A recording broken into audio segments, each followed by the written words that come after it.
Joining me on the show is Dr. Anil Gurtu, is the HOD for Medicine and Chair, Infection Prevention and Control Committee, Sitaram Bharti Institute.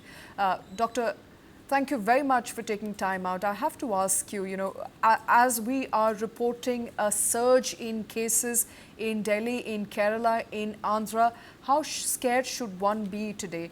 We do know that the current variant is perhaps not as deadly as the earlier ones, but at the same time, more advisories now coming out from various state, their health department, their health authorities. How worried should one be? There is no cause for worry or any sort of panic reaction, which is natural when things suddenly the news spreads, and that too the whole thing is about COVID, of which the memory is still fresh about the kind of catastrophe it wreaked.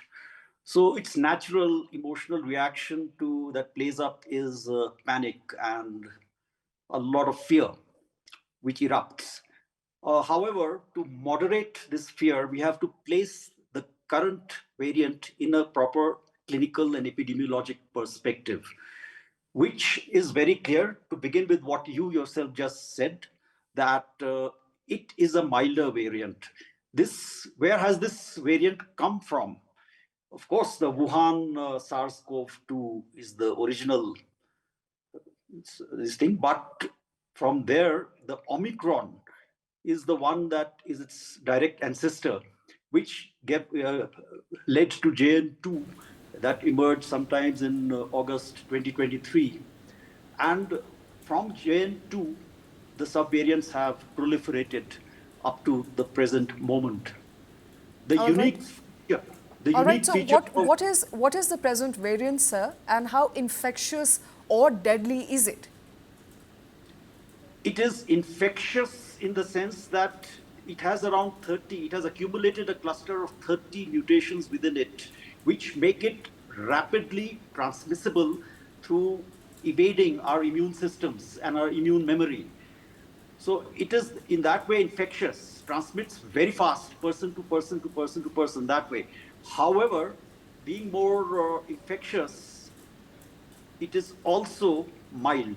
It usually causes upper respiratory tract infection that is limited to nose, throat, and the sinuses. That is a mere pain, throat, nose symptoms, some mild cough, fever, and maybe diarrhea.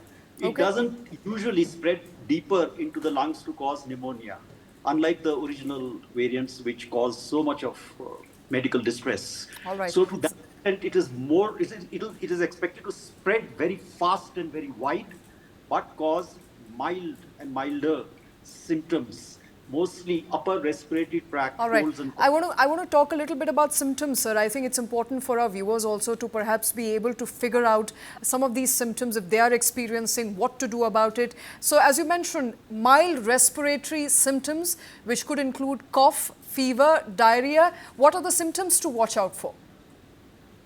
the symptom to watch out are influenza-like, that is fever. First, the core symptom is fever. Along with that, you might have running or blocked nose, pain in the throat, or some irritation in the throat, fatigue, muscle aches and pains, and dry cough. It usually is limited to this 3 to 5 days, and it's over. May linger. You may have a lingering fatigue that may last a week or two longer. But beyond that, it is entirely the symptoms are restricted to nose and throat, some dry cough and fever, and a lot of fatigue, sort of a loss of energy. And that is all, and it's self-limited.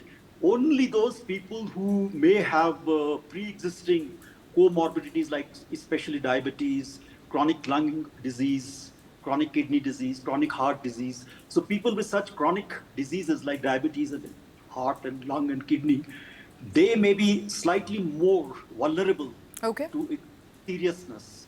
Otherwise, it's absolutely non-serious in its clinical expression, being mild, even milder than what it was the last season. All right. But does it require hospitalization, Doctor?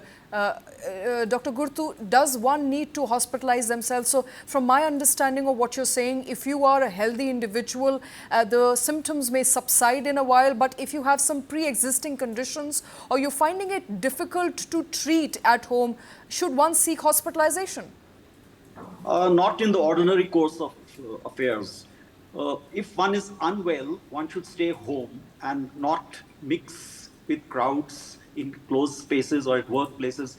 So until you have defibrils, that is, you have become totally afebrile, lost the fever, until then you should not be moving out. And when you do come in contact with others, and when you are symptomatic, you should wear a mask, surgical mask. So stay at home while you are unwell, and the usual good hydration, normal diet, rest, and I want to come to that. Yes, absolutely. I think those are some questions that a lot of viewers will have. What should you do when you are at home? What are the dietary do's and don'ts and you know, medicinal do's and don'ts that you would like to share with the audience? First, do not take antibiotics for these viral. COVID or all its variants are viruses. Antibiotics do not work, may actually harm you by developing resistant strains in you. And when you require them, they won't be effective. So please do not take any antibiotic unless the doctor prescribes you, because these are viral, self-limited COVID infections, including other influenza viruses that are co-circulating right now. And antibiotics are a big no, unless prescribed explicitly by doctor on written orders. So no antibiotics is the first prescription rather than prescription. And then, of course, good hydration. It's summertime and it's dry heat, and one is also subjected to the heat stress. So frequent liquids, water, plain water, and a normal diet, nothing special. Rest until the fever abates, subsides, and then one can go in for graded increase in physical activities, because exhaustion and fatigue are the two lingering symptoms that may be troubling. So for that, again, the answer is not rest. Answer is graded increase in physical activities to the extent one can tolerate. All right. And paracetamol is, of course, a safe I drug. want to come to paracetamol because I think, you know, world became familiar, or in India especially, we became familiar with the word dolo during, you know, COVID and at the peak of the COVID. To what extent should one be having paracetamol if they have fever-like symptoms? So paracetamol usually comes in 500 milligram strengths. So there's a 650 also, but let's say it's easier with 500 milligram. So the maximum allowable dose in a day of paracetamol is 4 grams. So which means 500 milligrams, one tablet, 2 tablets every 6 hourly is the maximum allowable dose. It's a safe drug so long one restricts within the upper limit of the dose, and can be taken for attenuating the febrile response. Should the fever increase, persist beyond day 3, or increase, or should breathing problems or cough worsen, or breathing problems appear, that's the time to go to the doctor. Otherwise, it's a self-limited 3 to 5 day thing, and the fever usually abruptly comes with an abrupt onset, quite high, a lot of muscle aches and pains and fatigue, and it peaks just as fast. And within 3 days, 72 hours, it should be on its way down. So if the fever is still on its way up and rising day 3 onwards, that's an indicator. Contact the doctor. If cough begins to worsen or begins to throw up phlegm, sputum, or any trace of breathlessness or difficulty in breathing arises, that's the time to contact the doctor.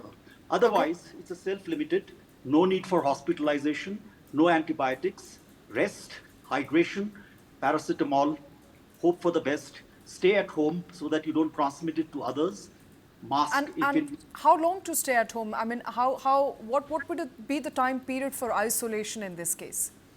So 2 days after you become afebrile. So 2 days after you stop getting fever symptoms. Fever, yeah. So you should not be symptomatic while you go to work, especially sneezing, coughing. Sneeze and cough are droplet creating processes which lead to transmission. And if you do have to, on an emergency work, wear a mask.